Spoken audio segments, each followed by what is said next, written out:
గురుగారు ఇప్పుడు దేవుడు ఎంత నిజం, దెయ్యం అంతే నిజం అంటారా? 100/100. దెయ్యం అంటాక కాదు అది. ఒక మనిషికి మీకు ఎందుకు చెప్పా, ఆత్మ చనిపోయినప్పుడు మనం చేసే పాప కర్మలను బట్టి మన యొక్క చావు లెక్కింపబడుతుంది. ఓకే. ఎప్పుడైతే చనిపోయి ఇప్పుడు ఒక సోల్కి 8 years లైఫ్ టైం. వాడు 35లో చనిపోయాడు. ఓకే. 35 చెప్పిన 8 years వరకు ఇక్కడే ఉండాలి వాడు. భూమి మీద ఉండాలి వాడు.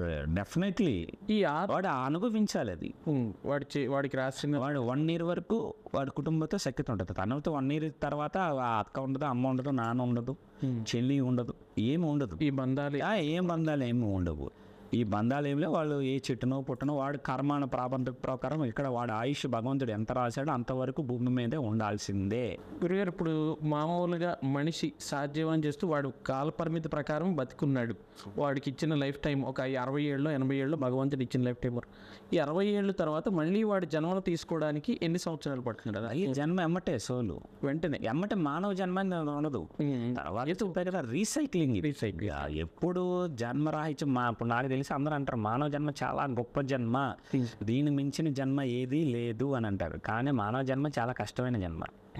మీరు పొద్దున్న లేచిన చేంజ్ చేయాలి, కష్టపడుతూనే ఉండాలి, ఏదో ప్రయత్నం చేస్తూనే ఉండాలి. మీ భార్య కోసం చేయాలి, మీ పిల్లల కోసం చేయాలి, మీ భక్తి కోసం చేయాలి, సమాజం కోసం చేయాలి. మనం ఏం మాట్లాడినా ఎన్ని మానవుడి జన్మ నిరంతరం.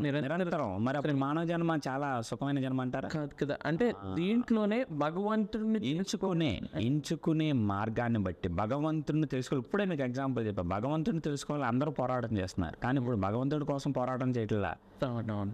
దాంట్లో వాళ్ళు చేశారు మేము ఇదే అయిపోవాలి, వీళ్ళు చేశారు మేము ఇదే అయిపోవాలి, అట్లాగున్నారు ఇలాగున్నారు.